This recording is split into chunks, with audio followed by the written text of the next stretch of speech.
Good morning អ្នកទាំងអស់គ្នាខ្ញុំនៅរាយរាប់អំពីនេះពេលព្រឹកប្រចាំថ្ងៃរបស់ខ្ញុំបងប្អូនទាំងអស់គ្នាហើយមើលតមកទៅងើបមកត្រៀមត្រង់ហើយបងប្អូនឃើញសសកុំគាត់ថាអីដល់បងប្អូនអើយខ្ញុំសុំទោសផងអាហ្នឹងក៏ជាខៅខ្លីរបស់ខ្ញុំទេអញ្ចឹងបងប្អូនសង្ឃឹមថាបងប្អូនកុំប្រកែកប្រកាន់អីនឹងខៅខ្លីទេហើយងើបមកទៅបាត់ភួយណាបងប្អូនទាំងអស់គ្នាទៅអត់បាត់ភួយទេដឹងម៉ែខ្ញុំជេរទៀតហើយបងប្អូនចឹងទៅខ្ញុំត្រូវតែងើបបាត់ភួយបាត់អីចឹងណាបងប្អូនហើយបងប្អូនបើសិនជាលឺសំឡេងរំខានអីកុំប្រកែកប្រកាន់ខ្ញុំអីណាបងប្អូនទាំងអស់គ្នាហើយនៅតែការបាត់ភួយខ្ញុំទៅគឺបាត់ងាយណាបងប្អូនអើយមនុស្សខ្ជិលចឹងហើយនេះមិនបងប្អូនមិនអត់ឃើញខ្ញុំនិយាយសំឡេងផ្ទាល់តវីដេអូចុងក្រោយបើខ្ញុំនិយាយសំឡេងផ្ទាល់អញ្ចឹងណាបងប្អូនព្រោះតែសារងើបឡំឡើងវាយប់ផងហើយបងខ្ញុំអត់តាន់ងើបបងប្អូនទាំងអស់គ្នាហើយដូចខ្ញុំនិយាយទៀតបើសិនជាលើសំឡេងរំខានអីកុំប្រកាន់ខ្ញុំអីបងប្អូនអើយហើយចឹងទៅខ្ញុំកាន់មកដល់កន្លែងទឹកក៏បងប្អូនហើយបងប្អូនឃើញស្រាប់អីចាក្អៅរៀននៅនឹងមុខដើររេកអៅរៀនអត់ឃើញតែកាប់ប៉ាត់មកពីដែលសារងើបប្លំឡើងវាស្មើបងប្អូនទាំងអស់គ្នាហើយប្លំឡើងខ្ញុំថាខ្ញុំកាក់សាក់ខ្ញុំមិនទឹកធម្មតាទេ5កទេព្រោះកាក់សាក់ជើណាបងប្អូនអើយហើយខ្ញុំកាប់មកដល់សិតសាក់បងប្អូនឃើញខ្លីកាប់ប៉ាត់វែងចឹងទៅខ្ញុំកាត់ខ្លះអីខ្លះចឹងណាបងប្អូនទាំងអស់គ្នាហើយខ្ញុំមកសាក់អីត្រូវបងប្អូនឃើញខ្ញុំនេះទៀតសំទោសបងប្អូនត្រូវតែឃើញខ្ញុំនេះលាបមុខមួយការពីកម្ដៅថ្ងៃបងប្អូន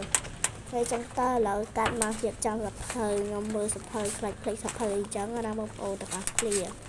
ខ្ញុំចេះមើលឲ្យបានគ្រប់ទៅខ្លាចគីឡូខ្វះខាតអីខ្ញុំមកទៅវិញណាបងប្អូនអើយគេឲ្យមកដែរតែតមកយូរពេកគេតាមដល់ទេហើយបងប្អូនហើយបងប្អូនមើលតាមនឹងខ្លួនឯងត្រួសខ្លះទៅបងប្អូនអើយហើយមានប្រហែលលុយចង់អួតលុយហ្នឹងតែកុំក្រោយលុយហ្នឹងដកចេញតែទៅទិញបាយសោកហើយឥឡូវខ្ញុំឃើញបាយខ្ញុំបាយទៅទិញបាយ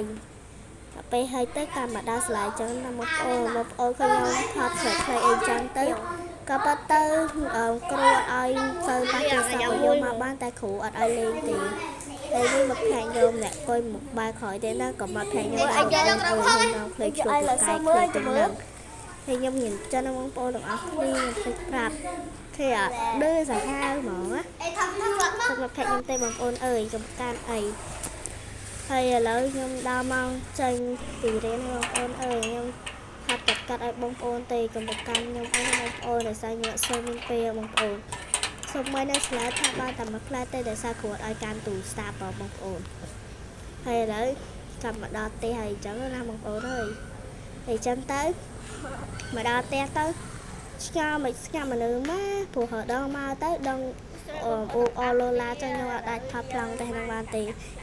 ស្រាប់តែមកទៅអត់មានអាគេនៅផ្ទះចឹងទៅខ្ញុំនេះទៅឃើញខ្ញុំរៀបរាប់នៅមកពីដោយសារខ្ញុំនេះពេកបងប្អូនខ្ញុំអត់ហ៊ានចង់និយាយសលេងពេលនេះតែស្ងាត់បងប្អូនអើយចង់បងប្អូនមើលផ្លែសិនណាបងប្អូនតោះបងប្អូនទាំងអស់គ្នាឥឡូវកាត់មកដល់ទៀតព្រោះម៉ាញ់ខ្ញុំស្អកកបងប្អូនផឹកទឹកផ្លែណាឃើញញ៉ាត់មកពីដើមដាក់បែនណនអញ្ចឹងតាបានបាក់ភ្លើងហើយខ្ញុំនិយាយឡើងចានិយាយថាខ្ញុំអាចថតឲ្យបងប្អូនមើលរហូតទេខ្ញុំអាចថតដល់ខ្ញុំនេះខ្ញុំហូបបាយហូបអីទេខ្ញុំថតបានតែប្រមខ្ញុំខ្លះឲ្យហើយគឺបាយបងប្អូនហ្មងដោយសារនេះបងប្អូនអើយហើយបើស្ដាប់សលេងខ្ញុំរៀងស្អកកុំប្រកាន់អីសូមអរគុណបងប្អូនទាំងអស់គ្នាដែលបងប្អូនជួយមើលរៀងប្រចាំថ្ងៃរបស់ខ្ញុំហើយសូមឲ្យបងប្អូនជួយចេញមេដាខ្ញុំអ្នកមួយផងណាចាអរគុណជម្រាបលា